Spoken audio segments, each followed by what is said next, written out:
Hi, good morning, good afternoon, good evening. May butag, may hapon.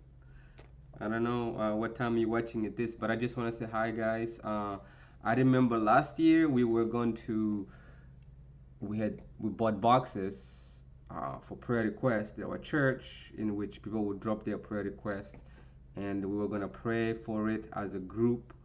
In fact, after church, we're doing that anyways. So, but we're gonna do one big one at the end of maybe with 2 weeks or 3 weeks, and then also burn them um, as a group during AY. But anyways, some of our plans didn't work and may not work anytime soon. So, given the message yesterday by at the maiden, encouraging to do evangelism, and one thing I read from this book here, this one, and I got two of them for the prayer and fasting. They are both the author is the same guy, Dennis Smith. Dennis Smith. One is prepare for the second coming. The other one is just develop experience with God. Um, we can do one or the other. We can do one and finish one and then do the other. We've done this already. Some of you have this in your homes. Some of you might not. If not, maybe you can order this at the Adventist bookstore. But I really want us to go back to prayer because evangelism, one thing I read from this book, it's that it's not always about passing out books and talking to them about Jesus. No, there's many ways to do evangelism. Uh, in fact, here's some of examples that we're gonna do as our activities for prayer. It says, um, tell them what you appreciate them about. So you could, maybe write a letter or a card and say, hey, I really appreciate you always XY. So that's one way to evangelize them. Send them a piece of encouraging literature.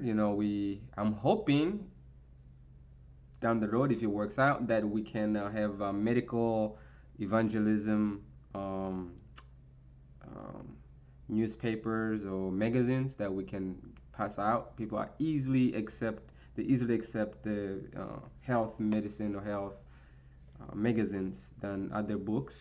So if we use that to reach to them, and once they're interested, we then give them other books. So that's another way. We can call and pray with them. Say, hey, I was thinking about you. How is everything? And after that, it says, is it okay if I pray for you? So you could do that. Invite them to dinner at your home. Maybe right now, I don't know if you could do that. But if possible, this is one of the most interesting evangelism idea. When people come and just eat and talk, not religious, nothing, but you do pray before you eat. They know you have to do that. And you just talk. It's just that bonding, and then down the road you introduce them to Jesus. Um, Invite them to go out to lunch with you. It might cost a little bit of money, but sometimes you could invite somebody, the family you're praying for, to go out and say, hey, I want us to go out eat today. I'll pay for it. Most people don't say no, especially if they know you. You could send them a birthday card, send them a card expressing encouragement or what God put in your heart. It's just based on idea that might work for you.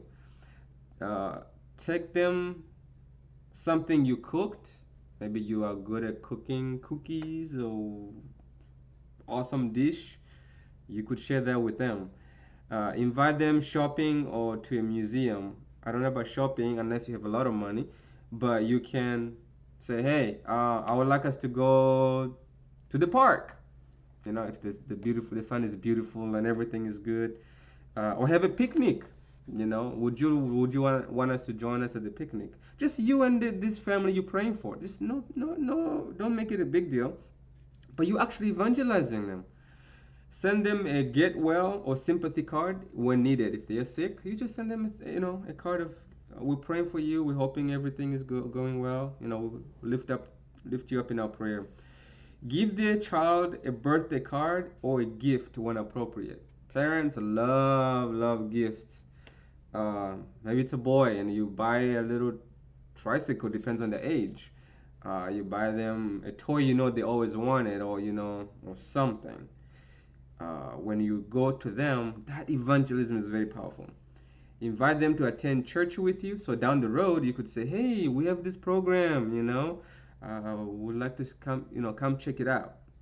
Just like that, no pushing. Just invite them nicely and like that, and then we will wait for the Holy Spirit to do His part.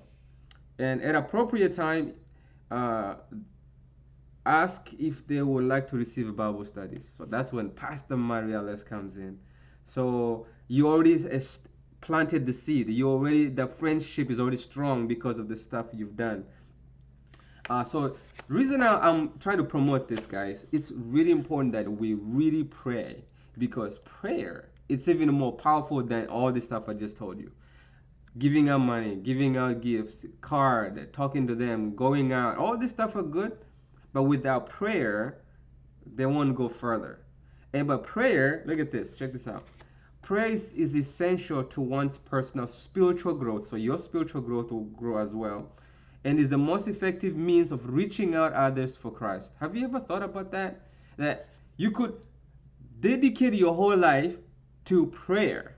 No talking to anybody, no calling them, no doing the stuff I was telling you earlier.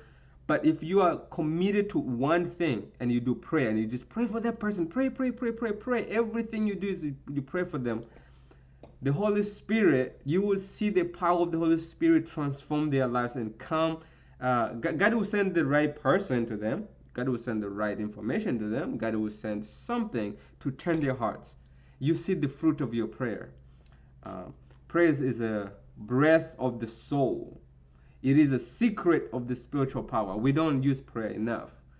And this is where you can actually, if you are fervent, anguish prayer, you join and you do that, you could see the power of the spiritual prayer. Through much prayer, you must labor for the soul, for this is the only method by which you can reach the hearts.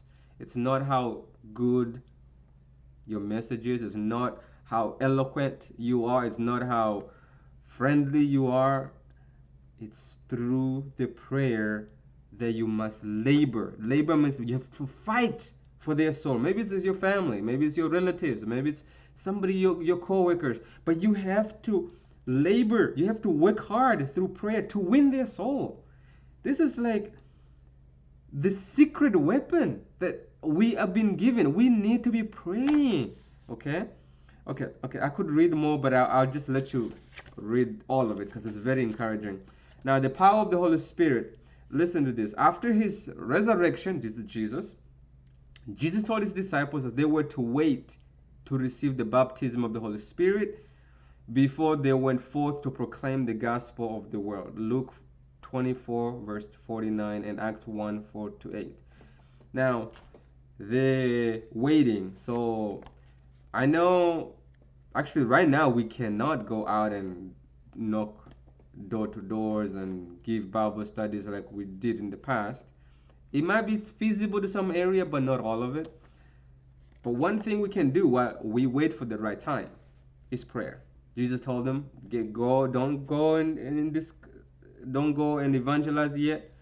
Wait for the Holy Spirit, outpouring of the Holy Spirit. And so I encourage you to do this. You could start one, and then when you finish it, continue. Go the next one. There's another one here.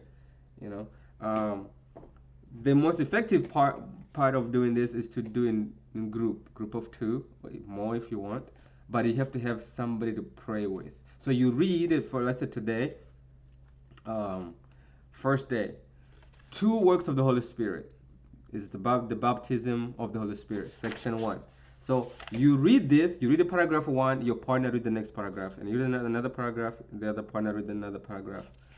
And at the end, there's some discussion questions. So what does the lesson teach us about the work of the Holy Spirit? So right there, you talking to your partner, you discussing about it. And then prayer activity. So this is where you write down your prayer, who you praying for. Choose 5 people or choose 2 people. I mean, they say 5 for this entirety of 40 days. Pray for 5 people, and then you dedicate your prayer just for these 5 people. and there's a guidelines on how to pray for them and what to do. So I want to encourage people, please, if you could, maybe you could do with you and your husband or you and your wife. It could be you and your friend, but pray with somebody you trust, somebody you feel comfortable with, and spend every day a few minutes. It's one and a half page actually, front to back, just one page, you're done, and then you do the prayer part and discussion. So it's up to you how you want to do it. But I just want to encourage people because I know Maiden said, we there's many ways of evangelism, and we're encouraged to do it. Be like Jesus. He reached out to them. He crossed the boundaries. You know, get out of politics. Stop talking about politics. Our church should not be involved in politics. Listen to this. The more we talk about politics, the less we're talking about Jesus. So we should be lifting up Jesus instead of politics and whatever else we're going through. So let's encourage one another. Let's go on Facebook and talk about him. Let's talk to our friends and let's move forward. And may God bless you all.